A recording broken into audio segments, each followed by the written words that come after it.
Bersambung ya berkaitan dengan perbicaraan kes berprofil tinggi yang dikatakan menarik perhatian ramai. Kerana apa sahabat semua, kes ini menjadi panas ya disebabkan satu pendedahan daripada seorang saksi hari ini ya berkaitan dengan 5 juta ringgit. Wow, apakah 5 juta ringgit itu? Ayo kita bersama-sama lihat kenyataan daripada seorang saksi hari ini. Seorang saksi berkata, ya 5 juta masuk ke akaun Bersatu. Tapi tiada bayaran terus kepada Muhyiddin. Tapi apapun, 5 juta itu dimasukkan kepada akaun Bersatu. Ini mungkin kebijaksanaan Muhyiddin lah. Ya, uang-uang itu tidak masuk ke akaun beliau secara terus, tapi masuk akaun Bersatu. Jadi perbicaraan kes rasuah membabitkan Presiden Bersatu Muhyiddin Yassin hari ini mendedahkan aliran wang berjumlah 5 juta ringgit yang dimasukkan ke dalam akaun Parti Bersatu antara tahun 2021 hingga tahun 2022. Mahkamah Tinggi diberitahu bahawa sebahagian besar dana tersebut datang daripada beberapa keping cek yang dikeluarkan oleh ahli perniagaan Datuk Azman Yusof.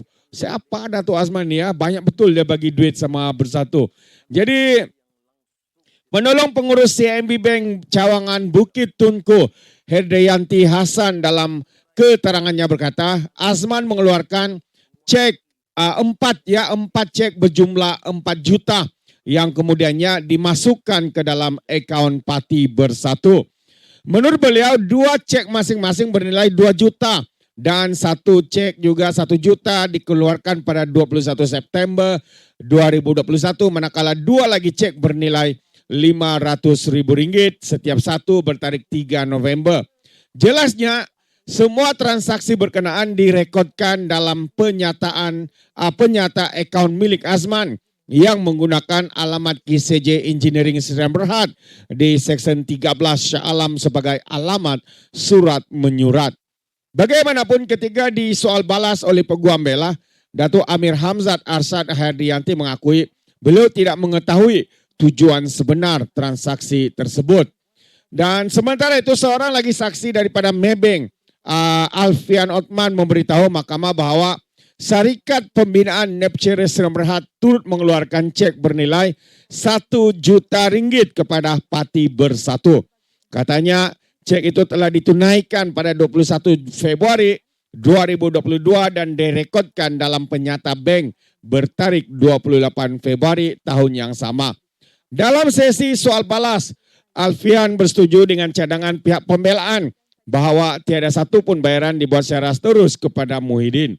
Jadi kedua-dua saksi tersebut merupakan sebahagian daripada 5 pegawai bank yang dipanggil pihak pendakwaan bagi mengesahkan aliran transaksi jutaan ringgit ke dalam akaun parti berkenaan. Dan sebelum ini, mahkamah turut mendengar keterangan 3 lagi pegawai bank yang mengesahkan transaksi lain membabitkan jumlah RM800,000 dan 6 juta dan 19,3 juta ke dalam akaun yang sama. Wow, ini kebijaksanaan Muhyiddin ya. Ini kebijaksanaan. Dia tidak masuk dalam akaun pribadi, tapi dia masukkan ke dalam akaun Parti Bersatu. Jadi tidak nampak secara teruslah kesalahan dia. Tetapi ya mungkin yang menjadi atau tersangkut dalam kes ini karena dialah yang berkuasa penuh sebagai pemimpin nomor 1 dalam Parti Bersatu ya, sebagai Presiden Parti Bersatu. Karena itu dakwaan di sini adalah penyalahgunaan kuasa untuk mendapatkan suapan.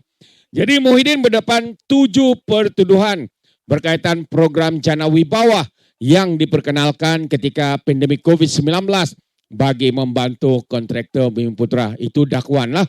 Tapi lain pula yang dapat itu bukannya nama orang Bumi Putra, orang Melayu, tapi orang Cina dan sebagainya.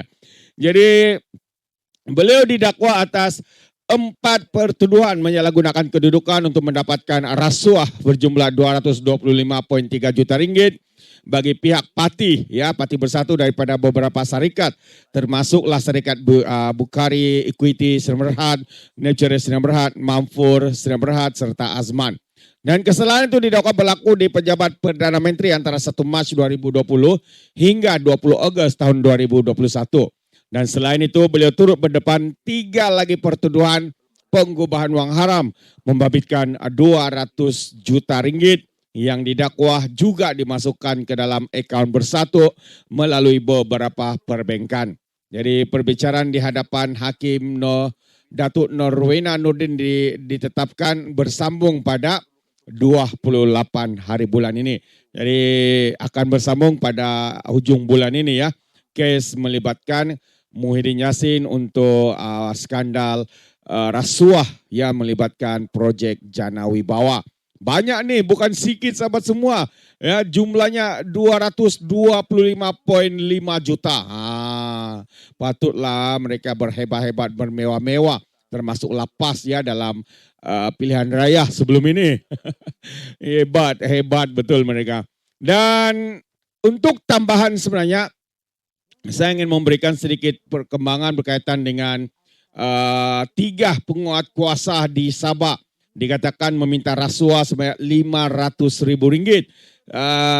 Separuh juta ya telah pun direman. Tahniah kita ucapkan kepada Suruhanjaya Pencegahan Rasuah Malaysia kerana berjaya menahan reman 3 penjawat awam sebuah agensi penguatkuasaan salah sebuah daerah di Sabah ya kerana disakit meminta dan menerima rasuah kira-kira RM500,000. Ia sebagai balasan agar mereka tidak mengambil tindakan penguatkuasaan ke atas lori-lori milik syarikat yang melakukan kesalahan di bawah Akta Pengangkutan Jalan ya 1967. Dan perintah reman selama 7 hari sehingga 22 April tahun 2000 bulan ini terhadap kesemua suspek telah dikeluarkan oleh Magistrate Don Steven Malanjum dan selepas permohonan dibuat oleh pihak SPRM ya di Mahkamah Magistrate di Tawau maksudnya ya kes ini dibicarakan di Tawau. Jadi menurut sumber ketiga suspek lelaki berusia lingkungan 40 ke 50 tahun telah ditahan antara jam 4 dan 5 petang semalam ketika hadir memberi keterangan di pejabat SPRM Cawangan Tawau. Siasatan awal mendapati kesemua suspek disaki melakukan perbuatan tersebut antara tahun 2022 hinggalah tahun 2024. Oh, banyak sudah mereka punya pendapatan nih kalau begini. Jadi ketiga suspek yang terdiri daripada 2 orang pegawai dan seorang anggota penguatkuasa turut dipercaya telah menerima uang rasuah secara bulanan ya bernilai kira-kira 500 ke 30,000 seorang daripada beberapa buah syarikat kenderaan berat katanya lagi. Dan sementara itu Timbalan Pengarah Kanan ya Kawalan dan Penyelarasan Operasi bahagian siasatan SPRM Dato' Yu Hafiz ketika dihubungi mengesahkan penahanan tersebut dan berkata kes disiasat di bawah Seksyen 17-E Akta SPRM 2009. Jadi itu antara satu lagi pendedahan yang panas ya berlaku di dalam negara kita. Bagaimana ya, hebat betul ya. Begitu juga dengan Parti Bersatu ini. Jadi sahabat semua, itu saja perkembangan dan info yang menarik untuk saya kongsikan. Sekiranya Anda mau berikan sebarang komen, pandangan, ya Anda boleh berikan di dalam ruangan komen. Terima kasih, sehingga kita berjumpa lagi dalam info dan update yang seterusnya. Sekian, bye-bye.